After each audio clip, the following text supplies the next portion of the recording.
Zkouška, zkouška, zkouška. Zkouška, zkouška, zkouška, zkouška, zkouška. Ahoj, já jsem Matějčík, jsem hladový, nevyspalý, umírající, sotva se držím na nohou.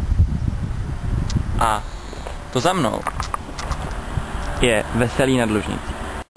No, o co tady vlastně šlo?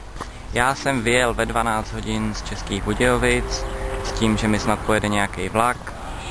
Žádný vlak nejel až za 2 hodiny, tak jsem si řekl, že pojedu přes Veselí nad Lužnicí. Do Veselí vlakem, z Veselí autobusem. Na tuhle zastávku měl přijet autobus, měl přijet ve 12:59, je 13:14 a autobus nikde. Takže jsem zůstal další 2 hodiny ve Veselí nad Lužnicí. Na první letmý pohled to vypadá, že Veselí nad Lužnicí je jenom nudle okolo silnice.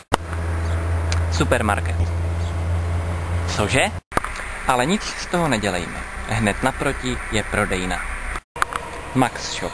Levný textil ze zahraničí. Škoda, že mají zavřeno. Vidíte? Ta si to dává. Jave Elektronic. Elektro nic? K tomuhle snad netřeba komentáře.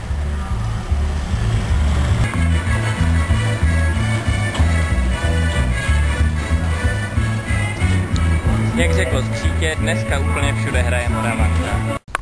Náměstím. Vlastně to nevypadá tak špatně. Plán města ukazuje poměrně jasně, že to není jenom nudle okolo silnice, ale ta část okolo nádraží teda vypadala docela hustě. A kde je náměstí, tam musí být i hospoda. Restaurace. Vysvobození z mých můk se blíží. Hospodu tu mají pěknou, ale obsluha na mě teda zatím docela kašle.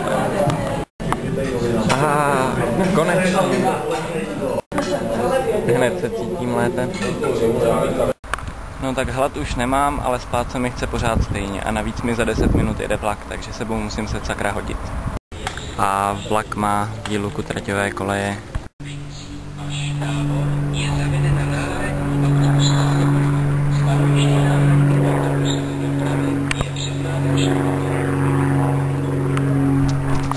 Náhradní autobusová doprava všude kolem. Tak končí naše komédie. Zlo prohrává a dobro žije.